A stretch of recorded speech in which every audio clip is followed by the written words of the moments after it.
네, 여러분, 매매계약, 계약강법 강론 들어가 보도록 하겠습니다. 자, 강론에서는 매매계약, 임대차, 교환 본다고 그랬죠. 강론은 그 계약 자체, 그리고 그 계약으로부터 생기는 효력, 즉 어떤 계약을 계약이 성립하면 그 계약에 따라서 당사자는 어떤 권리, 그리고 어떤 의무가 발생하는지, 그것이 뭐죠? 급부 의무죠. 그것이 채무죠. 곧 그 채무를 청구할 수 있는 권리, 즉 채권이죠. 까지 아셔야 돼요. 그러니까 가장 중요한 것은 어떤 효력 같은 건데, 우리 시험용으로 공부를 하다 보면 그게 좀 뭉뚱그려서 이렇게 공부가 돼요. 그래서 뭐 이거 나눠서 이건 효력이 어쩌고저쩌고 막 이렇게까지 보실 필요는 없습니다. 그 계약을 굉장히 많이 공부하면 그런 걸 좀 나눠가지고 이렇게 좀 테이블화 시켜야 되는데, 우린 매매하고 임대차만 하면 되니까 그렇게까지 하실 필요는 없습니다. 자, 그럼 매매계약 한번 보도록 하시죠. 매매계약은 예로 워낙 많이 들었으니까 여러분이 아실 겁니다. 매매계약의 목적이 뭔가요? 목적이. 자, 매도인은 목적물만 주나요? 뭐 권리도 줄 수 있지 않나요? 그렇죠. 이런 것들을 목적이라 그래요. 자, 그것을 매수인에게 이전하고, 여기서 이전이란 말은 이 물건 자체를 인도하는 것도 있지만요. 아이고, 죄송합니다. 이 권리를 제대로 매수인이 그 권리를, 소유권을 제대로 취득할 수 있는 절차까지 마무리해 주는 거예요. 즉, 갑은 을에게 소유권을 전부 다 주기 위해서, 우리 소유권 취득하려면 어떻게 한다 그랬죠? 우리 소유권 취득하면 세 개가 필요하다 그랬어요. 계약 유효, 채권행위가 유효해야 되고, 또 물권행위가 유효해야 되고, 등기가 유효해야 된다 그랬죠. 그러니까 계약은 일단 했잖아요. 매매 계약이 유효해야 되고, 또 뭘 줘야겠어요? 등기 줘야겠죠. 그리고 목적물 당연히 넘겨야 되니까. 이 소유권 이전을 한다는 말은 뭐예요? 소유권 이전 등기 청구권, 이전 등기 해줘야 되고, 또 목적물 자체를 인도한다 그래요. 인도해 줘야 됩니다. 이 두 가지예요. 둘 다 해줘야 돼요. 자, 그럼 이 을은요, 대금 지급을 해줘야 돼요. 그러면 비로소 을에게 소유권이 생깁니다. 목적이 그러니까 결국에는 소유권 취득이에요.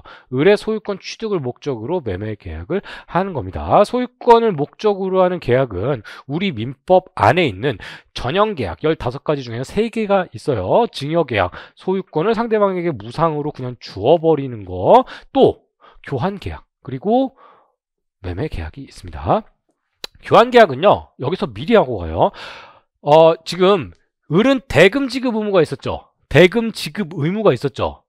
그런데 대금 말고, 돈 말고 다른 걸로 준다? 이게 교환이에요. 실제로 그렇게 되어 있습니다. 돈 말고 다른 걸로 준다? 이게 교환입니다. 어렵지 않죠? 그래서 다 매매랑 똑같아요. 아주 특별한 판례 2가지만 기억하시면 돼요. 자, 그러면 갑과 을이 매매계약을 체결하면, 우리가 매매계약을 체결하면 이 매매계약과 관련되는 내용들 있죠. 그 내용들 앞에서 다 했어요, 사실은. 그래서 체계도 없어요. 바로 뭐가 나와요? 이번에 계약금이 나오고요. 계약금도 얼추 잠깐만 말씀드렸죠. 그리고 한 장 넘기시면 133페이지에 뭐가 있어요? 매도인의 담보 책임이 있어요. 이렇게 2가지가 매매의 어떤 토픽이에요. 시험 문제 나오는 큰 법리가 이 2가지예요. 맨날 나옵니다. 맨날. 자, 그러면 매매 계약에서 처음에 계약을 한번 보도록 할게요. 자, 매매 계약을 하면서 계약금 계약이란 걸 따로 해요. 선생님 따로 하나요? 자, 계약금 계약이라는 게 대단한 게 아닙니다. 갑과 을이 이게 뭐냐면 계약서예요. 그러면 계약서에 매도인 이렇게 씁니다.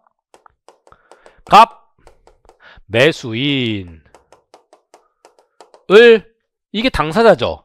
그쵸? 그리고 이 안에 들어가는 모든 내용이 법률행위의 목적, 계약의 목적이라 그랬어요. 그러면서 계약 내용을 쭉 하면서 이렇게 해요. 여기에 계약금이란 말이 들어가 있죠. 그러면 그냥 계약이에요. 계약금은 1월 1일 날 1천만 원을 내고, 자, 중도금으로, 자, 2월 1일 날 1억을 내고, 잔금으로 3월 1일 날 5억을 내고 계약을 한다. 만약에 이렇게 계약을 했잖아요. 그러면 계약금 계약이란 것을 계약서 2장을 쓰는 게 아니라 매매 계약 안에 계약금을 지급하는 것을 목적으로 하는 내용이 있다. 그럼 계약금 계약이에요. 자, 이것도 계약이고 이것도 계약이니까 별개의 계약이다. 이렇게 생각하시는 분은 많지만 우리는 계약을 뭐라고 바꿔 읽었어요? 약속. 즉 매매를 약속하면서 계약금을 주기로 약속했다. 이렇게 읽혀버리죠. 그러니까 계약은 약속으로 읽으시라니까요. 이해가 되죠? 그쵸? 자, 계약금을 지급하기로 했어요. 그러면 이렇게 하는 거 밑에 제가 써놨네요. 계약금 1천만 원, 중도금 얼마, 잔금 6억 해서 매매 대금은 10억으로 하고 매매 목적물은 X 건물로 하기로 했습니다. 그러면 해약금 565조에 이렇게 적혀 있어요. 당사자가 일방의 계약 당사자의 금전 기타 물건을 계약금, 보증금의 명목으로 상대방에게 교부한 때에는 당사자 간에 다른 약정이 없는 한 당사자 일방이 이행에 착수할 때까지 교부자는 이를 포기하고 수령자는 그 배액을 상환하며 매매를 해결할 수 있다. 이거 어려워. 그쵸? 자, 매매 계약을 체결하면서 이거를 그려볼게요.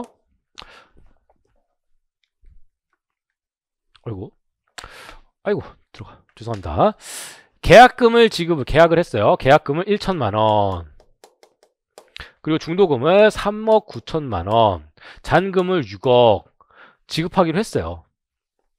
2월 1일, 3월 아까 1월 1일은 죄송합니다. 4월 1일 이렇게 계약하기로 했어요. 그러면 첫 번째 질문. 갑은 돈을 3번 후에 나누어서 지급받아요. 맞나요? 그쵸? 그러면 동시이행 관계는 언제랑 언제? 아까 잠깐 언급했는데 뭐와 뭐가 동시이행 관계예요? 그렇죠. 의뢰 잔금 지급 이게 이행의 일이에요. 의뢰 잔금 지급과 갑의 소유권 이전 등기는 언제 해야 된다? 요때. 즉 이때 잔금과 소유권 이전은 서로 동시행 관계에 있다. 자, 그리고 이때 1천만 원을 지급을 했죠. 자, 보세요. 지금 기간이 한 요쯤 됐어요. 그러면 어때요? 원래 채무 불이행이 없죠. 지금 채무 불이행이 있을 여지가 없죠. 그쵸? 아직 중도금도 지급 안 했으니까 의리 채무 불이행이 있을 여지가 없어요. 이때 돈 3억 9천 주기로 했는데 돈 안 줬다고 해가지고 채무 불이행으로 해지할 수 있어요? 없어요? 없어요. 그쵸? 그러니까 해지를 못한다고. 근데 약정을 했죠. 뭐라고 약정했냐면 계약금을 이미 줘버리잖아요. 그러면 우리 민법은 추정해버려요. 계약금을 줬다라는 말은 이행의 착수가 있기 전에 계약금을 포기하거나 배액을 상환하고 해지할 수 있다라고 당사자 사이에서 약정을 했구나. 끄덕끄덕해서 이런 약정이 있다라고 인정을 해버려요. 아니라면 당사자 사이에서 기타 다른 약정이 있다라고 증명을 해야겠죠. 그쵸? 자, 그러면 2천만 원을 지급했어요. 자, 을이 갑한테 1천만 원을 지급한 거잖아요. 요 기간이에요. 그러면 갑은 나 이거 지금 10억이라 그랬죠. 10억에 너무 싸게 팔았다. 근데 계약금을 내가 받은 게 있네. 그러면 1천만 원 돌려줘요. 그럼 쌤 1천만 원을 더 줘요. 그러면 갑에 마이너스 1천만 원이죠. 1천만 원을 내가 포기하고 을한테 그러니까 2천만 원을 주는 거예요. 배액 상환이란 말은 그거예요. 1천만 원을 받았으니까 2천만 원을 주면 갑에게 마이너스 1천만 원이 되는 거잖아요. 그쵸? 자, 그렇게 하고 계약을 없었던 것으로 할 수가 있습니다. 자, 그러면 을의 입장에서는요. 내가 너무 비싸게 샀어. 그냥 1천만 원을 포기하고 그냥 계약 없었던 것으로 하자 할 수 있어요. 언제? 계약금을 주고받았을 때. 그게 바로 해약금의 추정입니다. 근데 이행의 착수라는 말이 있죠. 그러면 요 해약금 해제는 언제 할 수 있다고요? 이행의 착수 시까지 할 수가 있다고요. 그럼 이행의 착수라는 게 뭔지 보세요. 여러분 저 들려요? 지금 다 들려요? 계약 부동산 관심 조금 있거나 지금 부동산 업계에 일하시고 있거나 아니면 부동산 중개사무소에서 일하고 계시는 분도 굉장히 많은 걸로 알고 있어요. 중도금 지급 전까지 여러분들 맞아요. 근데 우리 565조 한번 보세요. 중도금 지급 전까지란 표현이 있나요? 없죠. 언제까지 할 수 있다 그랬어요? 이행의 착수. 그 동그라미 빡빡 쳐볼까요? 밑줄에 뻑뻑 치거나. 그럼 이행의 착수가 있기 전까지 왜 해지할 수 있나 봅시다. 양 당사가 실제로 이행을 하지 않았지만 이제 이행을 하려고 그래요. 갑의 의무는 뭐예요? 소유권 이전 의무죠. 그러니까 이거 소유권 을한테 이전을 해줘야지. 집도 깨끗하게 좀 닦아놓고 깨끗하네. 소유권 이전 등기 해줘야 되니까 법무사 찾아가서 저기요 내가 이걸 소유권 이전 등기를 해줘야 되거든요. 그러니까 법무사랑 수임 계약 맺고 다 했어요. 자, 이렇게 이행이 착수 딱 들어갔어요. 그런데 갑자기 야 없었던 걸로 하자 라고 하면 갑이 이미 노력을 다 했잖아요. 하고 있잖아요. 이행을 하려고 뭐 하고 있잖아요. 근데 하면 없던 걸로 하자 그러면 허탈해져 버린다고. 손해가 생기는 거예요. 근데 거꾸로 아무것도 안 했어요. 시간만 지났을 뿐 아무것도 안 했어요. 그러면 해지할 수 있는 거예요. 자, 그런데 중도금 지급 기일이 지났습니다. 중도금 지급 기일이 지났어요. 그럼 을은 갑한테 뭘 했어요? 3억 9천만 원을 입금을 했어요. 이행했어요? 안 했어요? 전체 10억 중에서 1천만 원, 3억 9천만 원, 총 4억 원을 이행을 했죠. 일부라도 이행을 했으니까 뭐예요? 이행의 착수에 있었어요. 근데 갑이 지 멋대로 해제를 해버리면 을은 허탈하죠. 물론 4억 돌려받을 수 있겠지. 그래도 허탈해요. 그쵸? 그러니까 못하게 하는 거예요. 판례는 뭐라고 그랬냐면 이행의 중도금 지급기일이 있으면 적어도 이 이후엔 이행의 착수가 있었다. 그렇기 때문에 해지할 수 없다. 그럼 여기서 질문. 자, 이게 9억, 이게 10억에 사기로 했잖아요. 10억에 하기로 했잖아요. 근데 매수인이 을이 보기에는 아싸 개꿀 이래버린 거예요. 무슨 말이냐? 저 건물이 10억에 팔기로 했는데 실제로는 시가가 한 15억 정도 되는 거예요. 갑이 팔긴 팔았는데 저 나중에 요 사이에 이행 중도금 지급기일까지 기다렸다가 요때까지 중도금을 지급하면 그때부터는 해제를 못하는데 계약금 해제 못하는데 어떡하지? 야, 이행의 착수가 조문에는 이행의 착수라고만 돼 있잖아. 중도금 지급 기일 내가 전에 2월 2일쯤에 빨리 그냥 중도금을 지급해버리면 안 될까? 실제 판례예요. 하루 뒤에요. 계약 그 다음날 중도금을 그래서 3억 9천만 원을 이때 지급을 해버렸어요. 지급 계약서에 3월 1일날 지급하기로 한 것을 한 달이나 먼저 지급을 해버렸다고요. 그런 다음에 갑이 알은 거예요. 요때쯤에. 뭐야 이거 시가가 15억이었어? 내가 너무 싸게 나 계약금 해지할래? 라고 해보려고 했더니 얘가 이미 내가 중도금을 통장으로 받아버렸네. 그래서 어디까지 갔어요? 대법원까지 갔습니다. 대법원까지 갔어요. 이렇게 대법원까지 갔을 때 갑의 입장은 이거예요. 야, 우리 조문에 이행에 착수할 때까지라고 되어 있어. 이행에 착수를 할 때까지. 그런데 보통 이행에 착수라는 것은 중도금 지급 기일이야. 야, 중도금 지급 기일도 안 됐는데 지가 뭔데 돈을 미리 줘? 그 말이 돼. 약속 어긴 거잖아. 요날 주기로 한 걸 왜 미리 줘? 그러니까 난 약속 어긴 거니까 이거는 이행을 했다고 볼 수가 없어. 그렇기 때문에 난 해지할래 라고 했어요. 근데 이게 말이 아예 안 맞아요. 보세요. 여러분이 친구한테 1억을 빌렸어요. 12월 31일까지 갚겠다고. 나 돈 생겼으니까 10월 30일 날 그냥 미리 돈 갚아버리거나 이런 경우에는 기한의 이익이란 게 좀 있긴 해요. 그때까지 중도상환 수수료 같은 거 내고 미리 갚을 수 있어요? 없어요? 갚을 수 있어요. 그리고 조문 보세요. 어디 중도금 지급 기일이라고 돼 있습니까? 중도금 지급 기일이라고 안 돼 있어요. 판례는 이렇게 얘기한다니까요. 이때가 지나면 중도금 지급 기일이 지나면 적어도 이행의 착수는 있었다. 그쵸? 근데 이행의 착수를 내가 미리 해버린 거라니까요. 내가 이행을 다 해버렸는데 중간 10억 중에서 4억을 지급을 해버렸는데 아니 없던 걸로 하면 안 된다니까. 이행의 착수 해약금 추정 이행의 착수라는 걸 만들어 놓은 이유는 이행의 착수 있기 전에 해제를 하면 양 당사자 사이에서 어떤 법률상의 이익을 전혀 손해를 생기지 않게 할 수 있으니까. 이익의 침해가 전혀 없었으니까 인정하는 거예요. 근데 벌써 이행의 착수 있었는데? 그러니까 이런 경우에는 해제 못합니다. 결국에는 해제 못했어요. 10억에 팔았어야 됐어요. 실제로 사건입니다. 자, 이게 바로 해약금의 개념이에요. 자, 여러분은 해약금은요 너무 잘 아시게 될 거예요. 이거는 실제로 여러분 중개사 업무 하실 때 해약금 어렵다 하시면 안 돼요. 맨날 다룰 겁니다. 매일같이 다룰 내용이에요. 다음에 매도인의 담보 책임 봅시다. 매도인 담보 책임도 이건 조금 보시고 매도인의 담보 책임도 우리는 했어요. 앞에 잠깐 다뤘어요.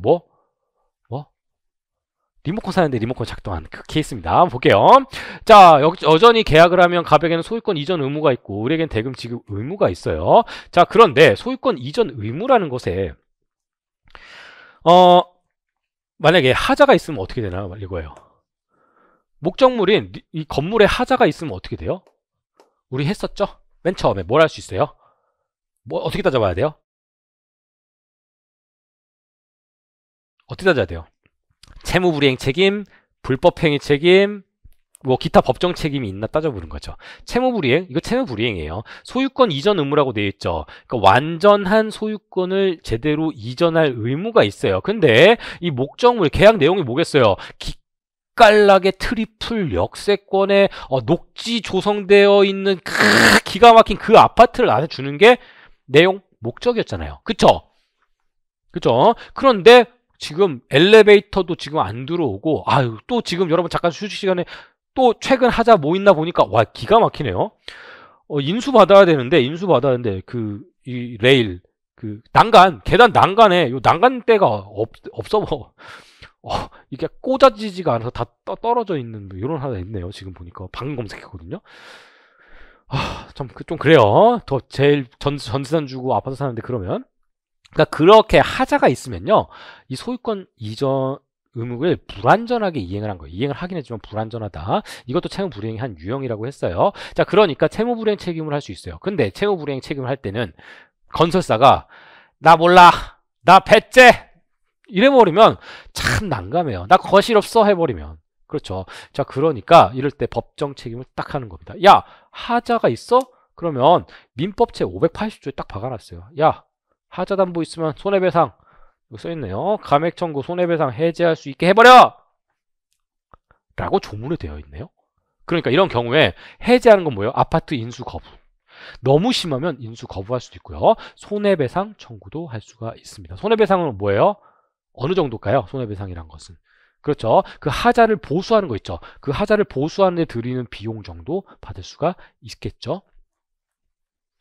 이게 담보 책임이에요. 어렵지 않죠. 그런데 여러분께 좀 드리고자 하는 말씀은, 우리가 이거 하자라고 해서 지금 말씀드린 아파트 하자, 즉 이런 것을 물건의 하자라고 부르거든요. 다른 경우도 있네요. 선생님, 다른 하자도 있나요? 그럼요. 보실까요? 이렇게 많습니다. 자, 먼저 권리의 하자라는 게 있고요. 물건의 하자라는 게 두 개가 나눠져 있어요.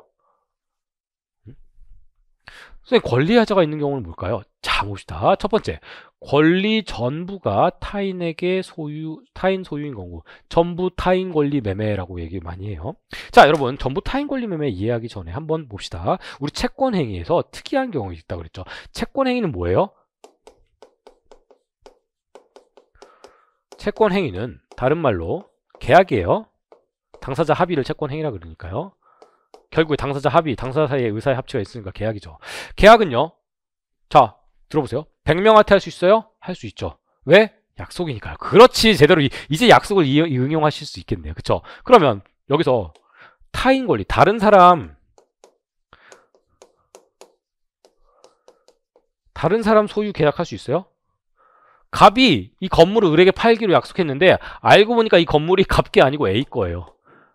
이거 계약 유효할까요?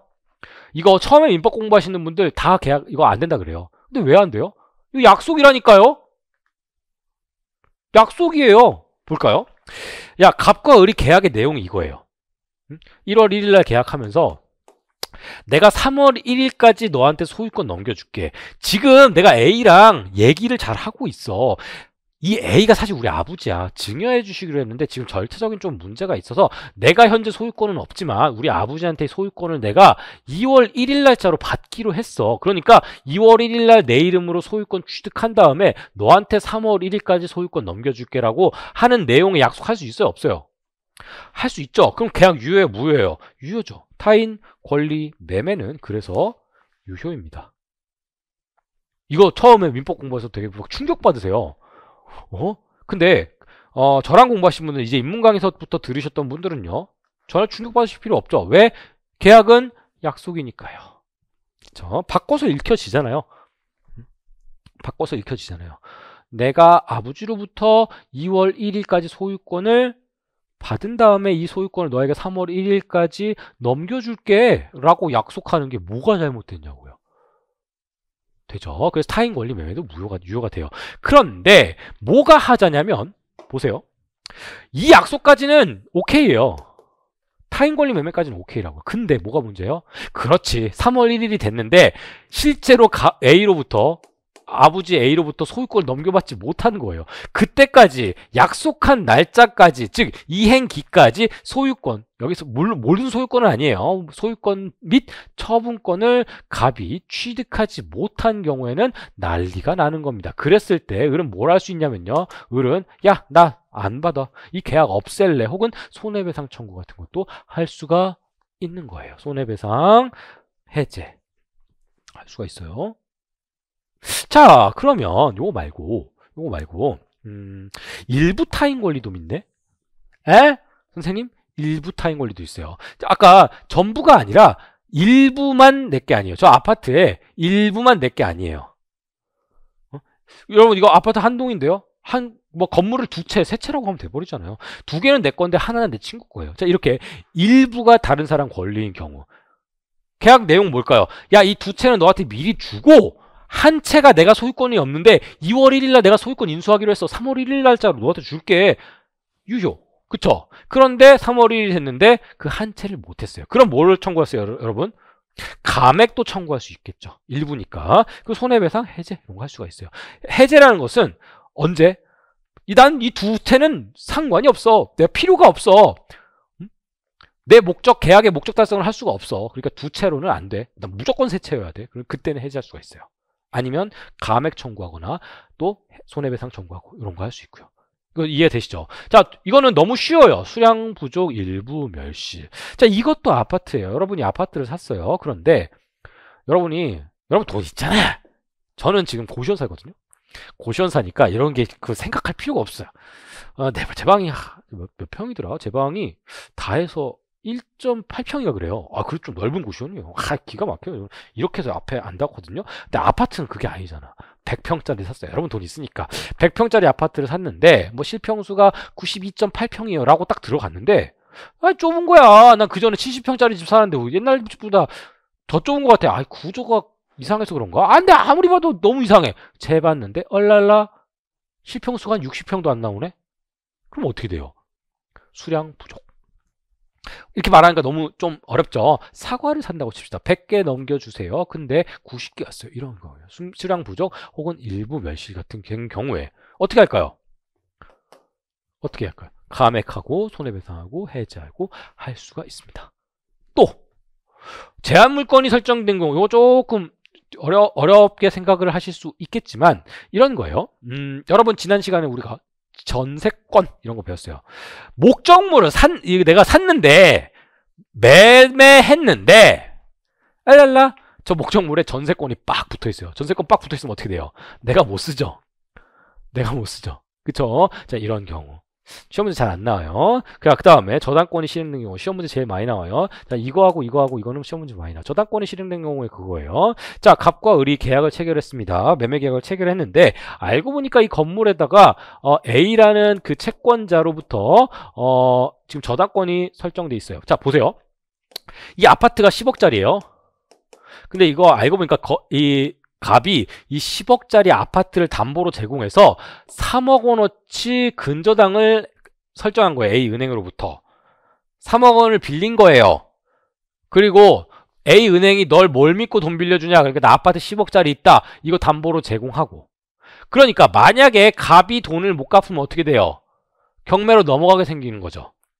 근데 대부분 다 이렇습니다. 여러분 아파트 지금 가지고 계신 분 손 한번 들어보세요. 나 소유자가 있다. 그쵸? 꽤 많으시네. 그 중에서 나 근저당 없이 깨끗하다 라고 손 들어보세요. 얼마 없으실걸요? 그쵸? 보통 다 저당권 걸려 있습니다. 그런데 그 건물을 다른 사람에게 판다라는 거예요. 자, 근저당이 걸려 있는 목적물을 을에게 팔았어요. 그러면요, 을은요, 근저당 걸려있던 사실 알아요? 몰라요? 알아요. 등기 띄워보면 다 나와요. 그쵸? 자, 그런데 이런 경우 어떻게 계약해요? 갑이 이렇게 계약합니다. 자, 10억 나한테 주세요. 그럼 을이 10억 주잖아요? 그러면 그거를 3억을 A를 주고 사실은 미리 해야죠. 이거 근저당을 없애줘야 돼요. 근저당을 해결해줘야 돼요. 그래서 아무 부담 없는 이 건물을 을이 삽니다. 물론 을은 B은행으로부터 새로 융자 받아가지고 한 5억 받아가지고 또 하면 건물에서 근저당자가 A는 지워지고 B로 새로 올라가겠죠. 이런 식으로 아파트가 거래가 돼요. 그쵸. 근데 특이한 경우는 이렇게 할 수도 이렇게 하는 경우도 있습니다. 갑과 을이 여기 근소당 걸려 있어요. 다 걸려 있어요. 만약에 이 상황에서 야 3억 빼고 내가 나한테 7억만 줘. 내가 싸게 팔게. 7억 보고 네가 3억 어떻게 해결해? 요런 경우도 있어요. 아주 특이하죠. 자, 근데 그게 아니고 지금 첫 번째 경우예요. 다시 을이 10억 줘. 내가 그러면 그거 받아가지고 3억을 은행에다가 주고 계약을 해결해줄게. 나 지금 돈이 없어서 그렇게 계약하자. 그러니까 또 우리 순진한 을이 그래 알았어 하면서 B은행으로부터 10억 전액 받아가지고 이걸 해줬어요. 이렇게. 근데 만약에 갑이 돈을 안 갚으면 어떻게 돼요? 3억 갚아야 되는데 도박에 빠져서 안 갚아버렸어요. 그럼 어떻게 돼요? A가 소유권은 을한테 넘어갔다 치더라도 물권은 누구에게도 주장할 수 있죠. 저당권은 A한테만 주장할 수 있는 게 아니라 B한테도 주장할 수 있죠. 그러니까 소유권이 바뀌었다 치더라도 갑이 돈을 안 갚으면 A는 저당권을 실행해버려요. 경매로 넘겨버려요. 그러면 을은 어떻게 돼요? 소유권을 잃어버리죠. 을 미쳐버리는 거예요. 자, 그랬을 때 누구? 갑에게 청구할 수 있습니다. 뭐를? 저당권이 실행돼서 소유권을 잃은 경우에 감액, 손해배상, 해제권 청구할 수가 있습니다. 근데 이러면 눈물 나죠? 뭐 이렇게 지금 물권 가지고 있다가 다 뭐예요? 이거 채권에 불과해요. 채권에. 물권과 채권은 하늘과 땅 차이입니다. 그렇죠? 물권이 엄청 세요. 채권은 돈 내놔 하는데 갑이 돈 없으면 어떻게 할 거예요? 돈 못 받아요. 아, 진짜 이런 경우가 좀 안타까워요. 보통 이런 갑은요, 모르는 사람이랑 계약하잖아요? 그러면 이런 사고가 발생 안 돼요. 모르는 사람이라면 아무리 부동산에 관심도 눈꼽만큼도 없는 사람도요, 부동산 우리 중개사 선생님들이나 아는 사람이나 법무사나 막 조언을 얻어가지고 내 피 같은 돈이니까, 그쵸? 막 얻어가지고 이걸 다 알아본 다음에 사니까 안전해요, 사실은. 아무리 부동산 모르는 사람도. 근데 보통 이런 부동산 사고 나는 경우에는 이거 아는 놈이에요, 저거. 친구. 소개받거나. 잘해주겠지. 왜 친구가 잘해주겠지라고 생각을 하죠? 저는 그렇게 생각해요. 저희 어머니랑 저랑 맨날 싸우는 건데, 뭘 사도 아는 집에 사면, 과일 가게에서 사면, 뭘 사도 똑같은 가격에 조금 더 준다. 이러시거든요? 저는 그렇게 얘기해요. 사기가 일어나려면 제일 첫 번째는 사기꾼이랑 나랑 친해지는 과정이라고. 모르는 사람이 계약하는 게 안전하다고. 사실 싸우는 건 아니고 실제로 둘이 무슨 말 하는지 알죠. 맨날 이렇게 어머니랑 맨날 에이 그 아는 사람한테 사야 된다. 모르는 사람한테 사야 맨날 이렇게 투닥투닥 거리면서 놀거든요. 네, 어쨌든 네. 이해되시죠? 자, 그래서 이 저당권 내가 해결해 줄게. 미리 10억 나한테 줘. 내가 바로 돈 받아가지고 바로 근저당 해결해 줄게 라고 말해놓고서 해결 안 하는 거예요. 그러다가 정리권 날리는 거예요. 건물 날리고 나 3억 줘 내놔 했는데 너 돈 없어 미안해 친구야. 그러니까 소송에 걸리는 겁니다. 자, 이렇게 권리의 하자 5가지 어떤 건지는 아시겠죠? 다음에 물건의 하자는 앞에서 설명을 드렸어요. 자, 물건의 하자까지 하면요, 매도인의 담보 책임이다. 그런데 보세요, 담보 책임을 인정하는 이유가 뭘까요? 생각을 해봅시다. 적어도 물건을 샀다라는 것은요, 뭐예요? 정당한 권리를 주고 반대급부를 주고 내가 권리 또는 물건을 취득하려고 하는 거죠. 그쵸? 나는 돈을 줬어요. 뭐? 유상이다. 모든 유상 계약에 있어서 적어도 내 가격의 가치에 맞는 물건을 갖다 줘야지. 계약의 내용이 그거였잖아요. 내가 10억 원을 줄 테니까 10억 원의 가치, 너랑 나랑 합의했던 그 가치의 건물을 주라는 거잖아요. 그죠? 근데 그만큼 가치가 없으니까, 혹은 아예 취득을 못했으니까 나는 손해배상이든 뭐든 해가지고 보전을 받아야겠다라는 겁니다. 이해를 하셨죠? 자, 그래서 요런 경우가 아니라 하더라도 전부 다 뭐다? 이런 경우가 아니라 하더라도 매매 계약, 유상 계약이면 다 매도인 담보 책임을 갖다가 씁니다. 자, 다음 매매 계약이 여기까지. 이 정도면 정리가 돼요. 우리도 책 보시면요, 쭉 돼 있죠? 매도인 담보 책임을 왜 인정을 하는 게 좋을까요? 법정 책임일까요? 133페이지 보시면 법적 성질, 법정의 무과실 책임이라고 되어 있죠. 그렇죠. 원래 저렇게 되면 손해배상으로 해야 되는데, 손해배상으로 하면 고의 과실이 필요하기 때문에 아예 법정의 무과실 책임으로 법정 책임으로 만들어 놨다라고 한 장 넘기시면 좀 거대한 표가 있죠. 저도 이 표인데요. 이 표를 지금 외우지 마세요. 이 표를 여러분들이 이거 암기하셔야 돼요. 암기하셔야 돼요. 저 되게 비슷비슷하게 생겼죠. 이렇게 암기하는 거 아니에요. 이거 암기하시면 끝까지 암기를 못 하시는 분들 이렇게 생각하십니다. 선악 다 똑같으니까 일단 선악 하니까 xx55 xxxxx x 두 개, 세 개, 두 개, 세 개, 다섯 개, 두 개, 세 개, 한 개, 뭐 이렇게 하는 거 아니에요. 이렇게 하면요 문제 못 풉니다. 문제 풀 시간에 그렇게 이거 표 만들어가지고 이거 재현해놓고 이렇게 못해요. 저는요 아주 간단하게 저 혼자 그렇게 생각하겠죠. 대한민국에서 가장 빠르고 가장 정확하게 가장 쉽게 암기하는 법을 이렇게 알려드립니다. 저는 이거 가지고 전선 X 이렇게 하시는 분 있어요. 그게 잘못됐다는 건 아니죠. 우리 학생들이 그게 맞다면. 저는 그렇게 안 한다고요. 굉장히 아주 시스템적인 방식으로 합니다. 외워야 될 거는 211112 요것만 암기하시면 될 정도로. 자, 그러면 이제 매도인 환부 책임은 그렇게 됐고요. 다음에 임대차 계약 보도록 하겠습니다. 임대차 계약. 자, 임대차 계약은 앞에서 잠깐 설명했다시 계약의 목적, 계약의 내용이 뭐예요? 계약은 약속이다. 갑과 을이 계약을 체결합니다. 내가 이 건물을 너에게 빌려줄게. 빌려준다? 맞아요. 빌려준다라는 것을 우리 민법에서는요. 물권적으로는 전세권 설정 혹은 지상권 설정, 또 채권적으로는 계약이에요. 채권은 뭐예요? 약속에 불과하다. 즉 임대차 계약했다라는 사실, 임대차 계약으로부터 생긴 권리, 임차인의 사용 수익할 수 있는 권리를 제3자에게 주장할 수 있어요? 없어요? 없어요. 갑이 가지고 있는 건물을 을에게 좀 빌려줄게. 그러면 갑은 청약을 합니다. 이렇게. 자, 이 건물을 너에게 2년 동안 빌려줄게. 너는 매달 30만 원씩 내. 라고 청약을 했더니 을이 응 좋아 내가 들어가서 살게 2년 동안 이라고 계약을 했어요. 이 계약의 내용이 뭐다? 임대차 계약이에요. 그럼 갑은 뭐 해야 돼요? 사용 수익하게 이런 말은 사실 없어요. 사용 수익하게끔 만들어줘야 돼요. 사용 수익하게끔. 자, 그래서 여러분 을이 이 건물을 사다가 만약에 변기가 빠삭 부서지면 누가 고쳐야 돼요? 누가 고쳐야 돼요? 그렇지. 집주인이 고쳐줘야 돼요. 임대인이 고쳐줘야 됩니다. 짜릿하죠. 여러분 보통 원래 그래서 이 집 수선 의무 누가에게 있어요? 집주인에게 있다. 자, 그럼 을은 어떤 의무가 있어요? 어떤 의무가 차임을 지급할 의무가 있습니다. 그 주된 목적은 뭐다? 목적물의 사용 수익이에요. 자, 존속기간은 여 책에 쭉 있는데 여러분 존속기간을 이건 한번 그냥 보여드리려고. 자, 임대차 보시면요, 여러분 140페이지 보시면 존속기간에서 쭉 나와가지고 목적 갱신 이렇게 돼 있죠. 저는 이렇게 몇 줄로 다 정리를 합니다. 그리고 주택임대차보호법과 상가건물 임대차보호법이랑 조금 달라요. 그래서 이걸 조금 비교를 해가면서 박스로 표로 공부를 할 거예요. 제가 약간 표 엄청 좋아하는 사람이거든요.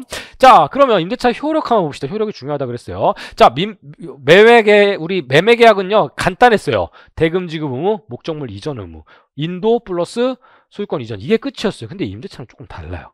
자, 임대차 책 보시면요, 우리 책이랑 이거 혹시 전에 공부하셨던 분 있으면요, 임대차에 효력 해가지고요 쓰는 방식 있죠? 다 달라요.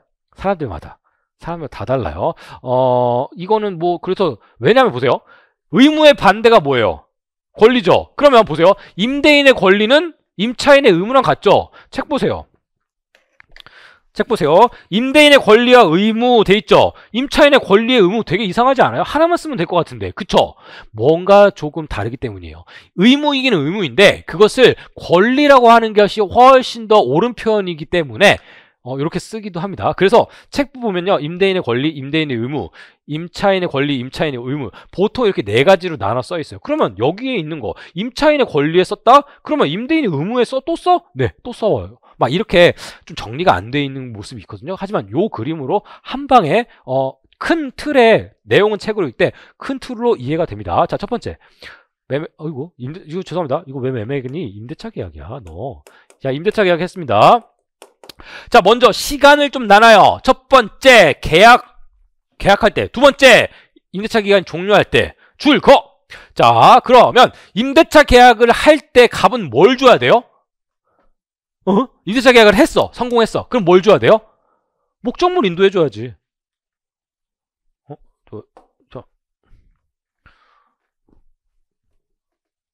잠시만요. 됐네요. 아이고, 깜짝 놀랐네요. 자, 갑은 목적물 인도해줘야지. 건물 열쇠 줘야죠. 그쵸? 아이고, 총각 여기 살아. 이렇게 뭐 열쇠 줘야죠. 그러면 을은 뭘 줘야 돼요? 보증금을 지급해야 돼요. 선생님 보증금이라는 거 처음 나왔네요. 맞아요. 임대차에서 보증금은요, 필수가 아니에요.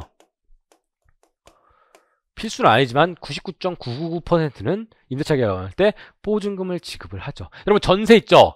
전세 돈 한꺼번에 주는 거 그것도 보증금이라고 말씀을 드린 적 있습니다. 저가 사는 고시원은 보증금이 없어요 사실은. 자, 이 두 개는요 서로 동시에 줘야 돼요.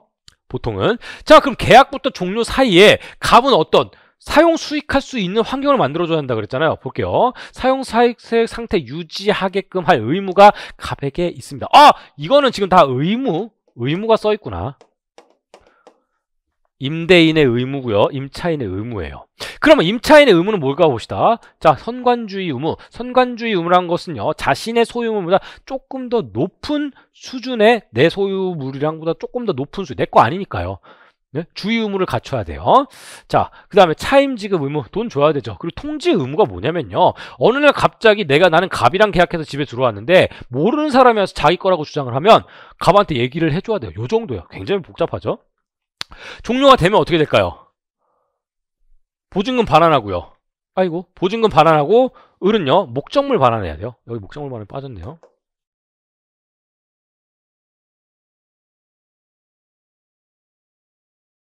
목적물 반환. 이 두 개는 같이 해야 돼요. 갑은 이미 받았던 보증금 주고요. 을은 목적물 반환해야 돼요. 그럼 뭘 할 수 있냐면 이거예요. 갑은 비용 상환 의무가 있다. 부속물 매수 의무가 있다. 이게 말이 조금 애매해서 그래요. 이거는 비용 상환 청구권이라는 권리가 임차인에게 있는 거거든요. 그래서 다 의무로 썼지만 여러분 비용 상환 청구권이 을에게 있까 부속물 매수 지상물 매수 청구권이 을에게 있다. 근데 제가 이렇게 그린 이유는 뭐냐면 비용 상환 해줄 의무가 갑에게 있다. 부속물 지상물 매수 청구권에 의한 비용을 지급할 의무가 있다. 이거예요. 매수할 의무가 있다. 자, 그럼 비용 상환 청구권에 한번 볼게요. 사용 수익 상태 누구한테 있어요? 수선 의무는 누구한테 있다 그랬어요? 집주인한테 있다 그랬죠. 자, 제가 집에 살고 있는데 이게 뭐예요? 제가 그림을 참 못 그렸어요. 변기예요. 우리 집 화장실에 변기가 있는데 어느 날 과자장 찢어졌어요. 그럼 제가 이렇게 얘기합니다. 아저씨, 변기가 부서졌어요. 제가 민법 강사입니다. 집주인 임대인은 말이죠. 임차인이 목적물을 사용 수익할 수 있게끔 그 질을 좀 유지해 주셔야 돼요. 그러니까 빨리 와서 고쳐내세요. 라고 하면요. 집주인 아저씨가 뭐라 그래요? 어이 총각! 그래요? 그거 자네가 고쳐. 하하, 이거 원칙적으로 집주인이 고쳐야 된다니까요. 그러니까 아이고 바쁜 사람한테 불러내고 그래요. 네가 고쳐. 그리고 나한테 비용 청구해. 할 수 있어요, 없어요? 할 수 있습니다. 그것이 바로 필요비라는 거예요. 여기서 나오는 비용이에요. 비용은 두 가지가 있어요. 필요비. 자, 두 번째 변기가 있어요. 이거 일반 하얀색 세라믹 변기요. 제가 어떻게 했냐면요. 이걸 황금 변기로 바꿨어요. 제가 제 돈 들여가지고 황금 변기로 바꿨다고요. 그럼 나갈 때 뭘 해야 되죠? 제가 나갈 때 원상 회복해야 돼요. 원상 회복. 원칙적으로 원상 회복 이거 여기 있는 거예요. 원상 회복 의무가 있어요. 저한테 나갈 때. 그런데 원상 회복하려고 그랬습니다. 아저씨, 이거 황금 변기 제가 가져가고요. 여기에 있던 요 원래 변기랑 똑같이 생긴 걸 원상 회복할게요. 사실 이거 황금 변기 금박 탁 칠해놓은 거거든요. 이 금박 벗기면 똑같아져요. 그러니까 집주인이 그래요. 이 변기는 세라믹 변기는 10만 원인데 황금 변기는 제가 금박 붙인 거는 100만 원이거든요. 그러니까 어이 총각 그러지 마. 나갈 때 원상 회복하고 나가야 되는데 그냥 나가. 원상 회복하려면 또 그거 힘들다. 잘 가. 그랬더니 그래요. 제가 아저씨, 제가 드린 비용이 한 20만 원 되거든요. 금박 다 사가지고 붙인 거. 현재 가치는 100만 원이 됐어요. 그러니까 100만 원, 20만 원을 저에게 주시던지 아니면 10에서 100만 원이 올랐으니까 90만 원을 주시던지 둘 중 하나 저에게 주세요. 이게 유익비예요. 그래서 필요비 또는 유익비를 누구에게? 집주인에게 청구할 수가 있다. 그리고 부속물 매수 청구권, 지상물 매수 청구권. 시험 문제에 가장 많이 나온 건 요거예요. 부속물 매수 청구권, 지상물 매수 청구권. 자, 보세요. 자, 제가 토지를 가지고 있습니다. 이번에 토지를 임대한 거예요. 갑이 토지를 소유하고 있는데 제가 이걸 빌려가지고 뭘 했나 봅시다. 건물을 지었어요. 왜 땅을 빌립니까? 건물 지으려고 빌리죠. 건물을 딱 빌렸어요. 10년 동안 임대차를 했습니다. 그래서 10년이 지났어요.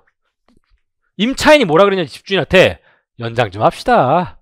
그랬더니 집주인이 안 돼, 너 때문에 10년 동안 토지 못 썼어 해서 연장 요구를 거부합니다. 그럼 뭘 할 수 있냐면요, 잘 들으세요. 의리, 어이 땅 주인 아저씨, 이거 사가세요. 사가세요. 그럼 어떻게 될까요? 둘이 매매 계약이 체결돼 버려요. 이런 게 어딨어요? 매매 계약이란 것은 원래 두 사람 사이에 의사의 합치가 있어야 되는데, 의리, 뭐? 감히 나의 연장 요구를 무시해? 사가세요! 하면 사가진다니까요. 재밌죠? 왜 그래요? 아주 특별한 거예요. 이런 건 없어요, 원래. 아주 특별합니다. 임차인을 좀 보호하고, 두 번째, 임차인뿐만 아니라 이 건물 자체를 보호하는 거예요. 우리 민법은 이렇게 봅니다. 어떤 건물이라는 것은 단순하게 어떤 목적물의 그 재산적 가치만 있는 것뿐만 아니라 플러스 어떤 사회적 가치도 같이 가지고 있다고 봐요. 그러니까 건물을 잘 안 부시려고 그래요. 그래서 지상물 매수 청구권을 딱 행사를 하잖아요. 그러면 갑은 이거 사야 돼요. 네, 돈 주고 사야 돼요. 약간 좀 불합리한 것 같죠? 네. 자, 그래서 지상물 매수 청구 막 포기하라 그러고 뭐 난리도 아닙니다. 근데 그것도 효력가 없어요. 네, 이게 지상물 매수 청구권이에요. 비슷한 게 있습니다. 부속물 매수 청구권도 있어요. 이번에는 토지가 아니라 건물이라고 합시다. 갑이 이 건물을 소유하고 있는데 을이 임차를 했다가 여기다 부속을 딱 했어. 어떤 물건을 부속을 했어요. 이게 독립한 물건이에요. 독립한 물건. 자, 이거 제가 해커스 이거 602호거든요. 602호 이 강의실 제가 해커스로부터 빌리면서 제가 제 돈 주고 이거 있죠. 전자칠판을 갖다 놨어요.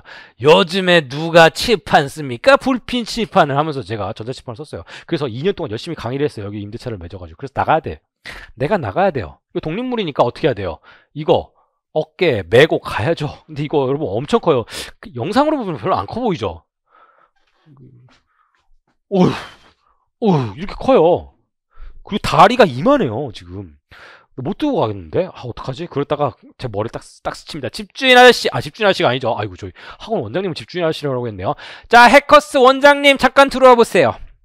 제가 여기 빌렸죠? 이거 빌려서 2년 동안 잘 썼어요. 그런데 이 부속물, 요 독립한 물건, 요거 자체는 해커스에 있어야 효력이 좋아요.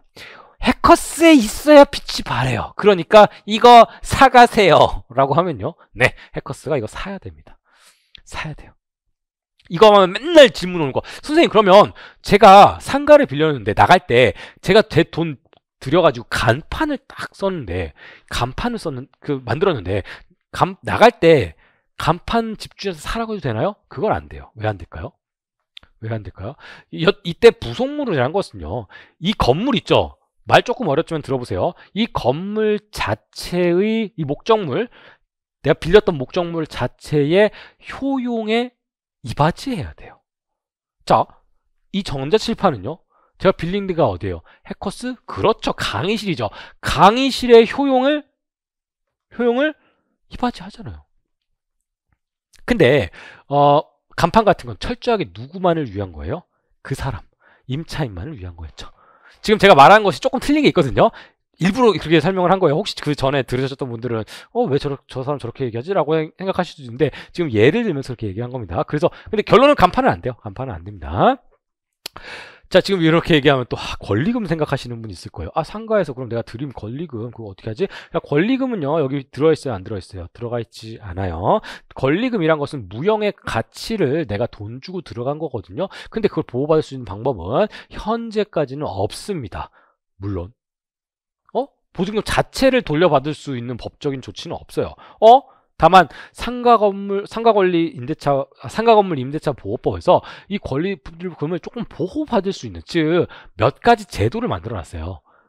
걸리면 때문에 하나도 문제니까요. 이 보증금처럼 딱딱 받을 수 있는 그런 걸 돈은 아닙니다. 자, 여기까지가 뭐 임대차 계약입니다. 여러분 한 장 넘겨보시면 임차인의 의무 있고요. 임차권의 전도 양대까지 있는데요. 자, 우리 시험에서요. 임대차 계약이 뭔지는 잘 안 나와요. 그리고 첫 번째 기간, 그리고 두 번째 임대차의 효력, 여기가 한 60% 이상이에요. 그리고 기간이 10% 정도. 그리고 이제 뒤에 전도 양대, 여기 한 페이지밖에 안 되죠. 딱 요 정도만 아시면 되긴 하는데, 이 전도 양대에서 한 30% 정도 시험이 이렇게 출제가 돼요. 이렇게 세 부분 파트로 크게 나눠서 출제가 된다. 플러스, 근데 여기서 임대차가 끝나는 게 아니에요. 주임법이랑 상임법이 있으니까. 요까지 포함하면 임대차 계약이 문제가 많이 나온다. 많이 나올 때 막 6문제까지 나오고 그래요. 주임법 한 문제, 상임법 한 문제 이렇게 나오긴 하지만 주임법 2문제, 상임법 1문제 이렇게 나오는 경우도 상당히 많이 있습니다. 그러면 특별법에서 3문제, 앞에서 4문제, 7문제까지 나올 수 있겠네요. 보통 6문제 막 이렇게 좀 조절을 하긴 합니다. 자, 여기까지가 우리 입문 강의였습니다. 여러분, 해커스 공인중개사 기초 입문서 굉장히 얇죠. 근데 이 중에서도 전부 다 하지는 않았어요. 여러분들 입문서, 저도 가장 쓰기 힘든 책이요. 저도 책을 지금 뭐서 몇 권을 계속 쓰고 있거든요. 제 책을 열심히 쓰고 있거든요. 중개사용은 저 학원의 정책 때문에 중개사용 책은 기본서는 아니고 뭐 다른 과목에서 제가 열심히 쓰고 있는데, 기본서는요 쓰기가 상당히 편해요. 왜냐하면 내가 쓰고 싶은 말, 내가 이렇게 여러분께 좀 전달하고 싶은 내용을 다 넣을 수가 있어요. 근데 요약서는요 항상 제 머릿속을 관통하는 생각이 있습니다. 요약서는 단순하게 내용을 압축시킨 게 아니에요. 시험 문제에 나올 수 있는 부분만 내야 돼요. 그리고 논리적 구조가 전체적으로 깨지면 안 돼요. 그리고 요 내용만으로 100% 이해할 수는 없다 치더라도 그 내용에서 뽑아내서 시험 문제에 적용했을 때 풀리게는 만들어 드려야 돼요. 그래서 요약서 만들기 그렇게 어려운 거예요. 물론 이 기본서를 그냥 요약 쭉쭉쭉 뭐 3줄짜리를 그냥 한 줄로 요약해서 이런 스타일의 요약서도 있습니다. 저는 그건 조금 제 스타일은 아닌 것 같아서 저는 철저하게 수험 적합적인 요약서를, 올해 강의도 요약서는 제 걸로 할 것 같아요. 네, 그렇게 진행을 해요. 그래서 요약서 만들기 제일 어려워요. 자, 이것도 일종의 어떻게 보면 내용의 요약서잖아요. 그래서 이 요약서만 보면요 어려워요. 아셨죠? 그래서 여러분 잘 안 읽힌다 고민하고 걱정하지 마시고요. 이런 내용을 공부한다. 특히 우리 책에서는 보통 2도 인쇄를 하는데 노란색까지 막 쓰면서 여러 색을 쓰면서 이런 내용이 핵심이고 중요하다라는 것을 아셨을 거예요. 그리고 전체적인, 여러분들 생각하시기에는 뭐 별거 아닌가 싶으시겠지만 아마 인문강의 작년에도 그랬고요. 인문강의 제가 제일 좋다 뭐 이런 평가 받았어요. 입문 강의 들어보셔서 알겠지만 책에 있는 내용 막 동시이해 항변과 요거 쌍무 뭐 이렇게 했어요. 이거 지금 기억하셔야 되고 요거 암기해야 되고 했어요? 안 했죠. 저는요 큰 틀, 큰 그림을 그렸어요. 그리고 거의 빠짐없이 그렸습니다. 뭐 채무불이행 갑자기 톡톡 튀어나오면 뭔 소린가. 여러분 제 입문 강의 4주밖에 안 됐지만 들으신 분은 절대 그러지 않으실 거예요. 자, 법률행위론 나왔을 때 자 학과 적사가 왜 필요하다, 무효 추소 뭐다 라고 하면 여러분 고민하고 걱정 안 하셔도 돼요. 언젠가 한번 들어봤잖아. 그래서 입문 강의 때 필기했던 거, 그림 그렸던 거, 같이 얘기했던 거 두루룩 보면서 아 여기 있었구나 아실 수 있잖아요. 그쵸? 그러면 앞으로 기본 강의에서부터 채워 나가시는 거예요. 큰 뼈대 있죠? 앙상해. 솔직히 지금까지는 앙상해요. 큰 뼈대만 요 정도밖에 안 그렸어요. 그런데 이게 있는 거랑 없는 거랑 완전 달라요. 이제부터는 하나씩 하나씩 가지를 쳐 가시고요. 그쵸? 줄기도 만드세요. 여러분 스스로 줄기도 만드셔도 괜찮아요. 그런 다음에 요약 강의를 들으면 이런 게 여기까지 가는 기본 강의 요약 강의가 들으면 될 거예요. 그런 다음에 문제를 거의 무한히 풀 겁니다. 여러분 몇 달 동안 정말 토 나올 정도로 풀 겁니다. 문제 지겹다라고 풀 겁니다. 근데 그냥 아무 비판의식 없이, 여기서 비판의식은 공부예요. 학습에 내 실력에 대한 비판의식 없이 그냥 문제를 이렇게 풀면 실력이 안 들어요. 근데 저는요 여러분들 반드시 실력을 늘릴 수 있고 이제 그 스킬까지 얹어가지고 내가 모르는 내용의 문제도 결국에 풀릴 수 있게 이렇게 만들어 드려요. 저는 좀 그래서 제 수업 들으시면 다 고득점이 돼요. 근데 걱정은 되죠. 그렇다고 민법에 너무 많은 시간을 들이면 안 되니까요. 여러분 공부할 때 내용 많으니까요. 자, 그렇게 문제 풀이를 하면 어떻게 된다? 네, 열매가 여기 이렇게 맺힐 거예요. 그러면 이거 가지고 그냥 가세요. 어디? 산업인력공단에 가세요. 민법 이만큼 공부했습니다. 나는 무조건 합격입니다. 라고 하시면 다 합격증이 뾰로롱 나올 거예요. 이렇게 1차 특히 민법은 크게 걱정은 안 하셔도 됩니다. 자, 제가 굉장히 좀 자신 있게 말씀드렸죠. 그리고 저는요, 내 거 따라와! 무조건 합격이야!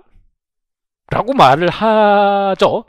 모든 강사님이 그러실 거예요. 안 그러신 분도 있죠. 저는 그만큼 자신이 있어요. 다만 제가 그렇게 말씀드리는 근거 있죠. 그 근거를 충분히 설명드렸다고 생각을 합니다. 그리고 입문 강의 그냥 팔짱 끼고 대충 들으시오 이렇게 하시는 분 많은데요. 저는 기본 강의 들으시는 분도 입문 강의 1강 있죠. 저희 1강 민법의 구조 있죠. 그건 반드시 수강하고 오세요라고 미리 공지를 할 정도로 입문 강의 허투루 하지 않았습니다. 그리고 이 뼈대 충분히 잘 그렸다고 생각을 합니다. 자, 여러분 이제 앞으로 긴 레이스가 남아 있어요. 많이 힘드실 겁니다.